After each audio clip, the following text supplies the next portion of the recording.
Сәлем достар. Үйлі болам деушілерге өте жақсы жаңалық. 17 наурыздан бастап бізде наурыз жұмыскер бағдарламасы іске қосылды. Бұл бағдарлама мемлекет басшысының тікелей тапсырмасы арқылы жүзеге асып отыр. Егер сіз келесі салаларда жұмыс істейтін жұмысшы мамандықтарының өкілі болсаңыз, онда міндетті түрде өтінішіңізді қалдырыңыз. Олар ауыл, орман және балық шаруашылығы, тау-кен өнеркәсібі және карьерлерді игеру, өңдеу өнеркәсібі, электр энергиясымен, газбен, бумен, ыстық сумен және ауаны кондиционерлеумен жабдықтау, сумен жабдықтау, су бұру, қалдықтарды жинау, өңдеу және жою, ластануды жою қызметі, құрылыс, көлік және де қоймалау.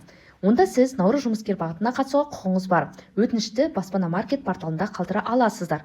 Ол үшін не қажет? Бірінші қадам, өзіңіздің жұмыс мамандығыңыздың атауын арнайы тізімнен табыңыз. Ол үшін Google-ға отбасы банк деп жазсаңыздар болады. Сол кезде отбасы банктың сайты порталы ашылады.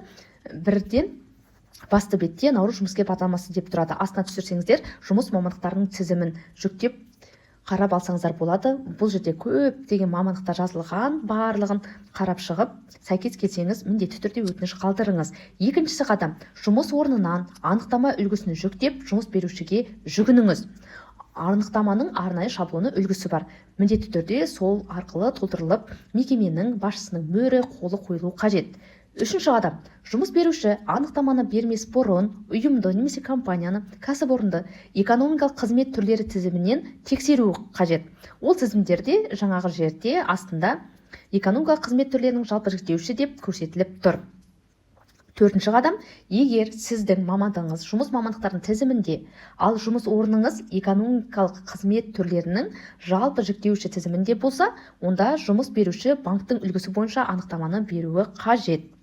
Бесінші қадам, жұмыс орнынан алынған анықтамамен аймақтағы кез келген банк бөлімшесіне алдын ала квалификациядан өту үшін жүгінуіңіз қажет. Маңызды, жұмыс беруші мен қызметкер анықтамадағы ақпараттың шынайылығы үшін жауапты. Егер банк жалған ақпарат бергеніңізді анықтаса, қызметкерге шартпен қарастырылған айыппұл санкциялар қолданылуы мүмкін. Бұл несиенің негізгі мақсаты тұрғын үй сатып алу, бастапқы тұрғын үйді сатып алу және жөндеу болып табылады. Бастапқы жарнасы 20%. Ал егер де әрлеуден өткен, яғни чистовой отделка дейміз ғой, сондай үйлер болса, онда 10%-дан бастапқы жарнаны құйсаңыз болады. Несие мөлшерлемесі 7%. Ол тұрғын үй кезегінде тұрған әлеуметтік осал топтар үшін. Ал 9% тұрғын үйге мұқтаждар мен басқа да Қазақстан Республикасының азаматтары үшін. Максималды несие сомасы ішіне осы жөндеу, яғни егер де черновой вариант алатын болсаңыз, сіз ремонтқа ақшаңыз қажет болады. Сол суманы қосып алғанда Астана, Алматы қалалары үшін 36 миллион теңге, Қазақстан Республикасының басқа өңірлері үшін 30 миллион теңгеге деген.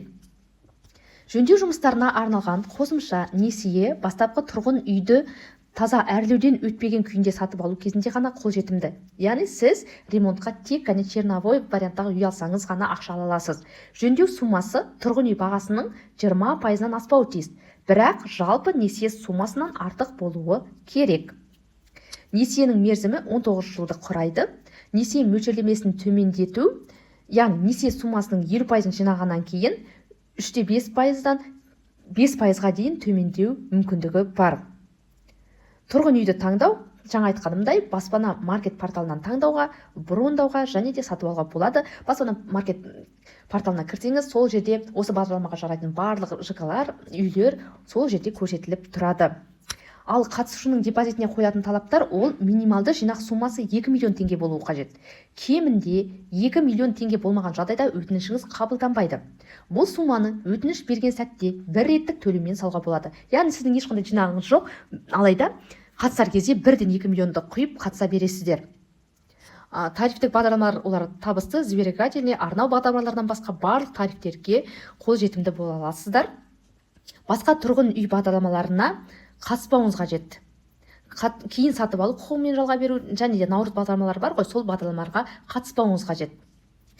Салымшыда инкассалық өкімдер және төлем талаптары түріндегі шектеулердің болмау керек. Депозит қолданысына тыйым салу, инкассалық өкімдер және төлем талаптары түріндегі ешқандай, яғни счетыңызда арест ештеңе болмауы қажет.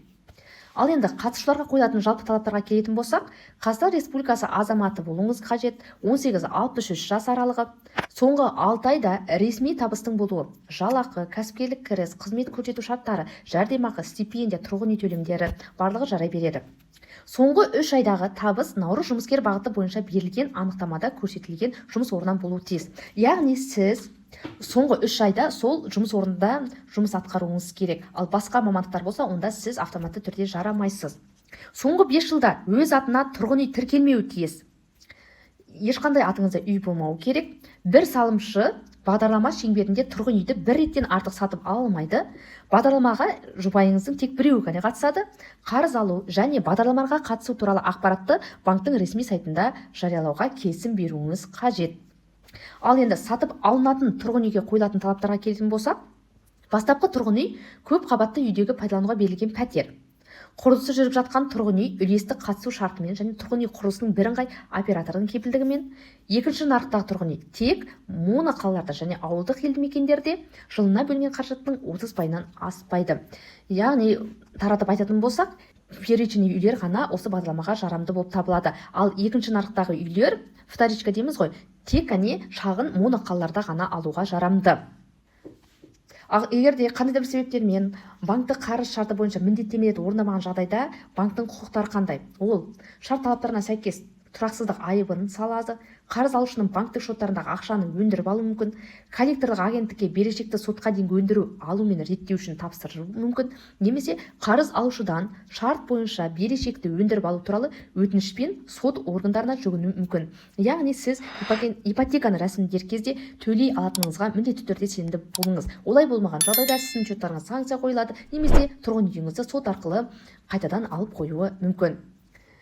Егер де осы категориялардың барлығына сәйкес келетін болсаңыз, міндетті түрде заявканы жіберіп, бағыңызды сынап көріңіз, үйлі болуыңызға тілектеспіз.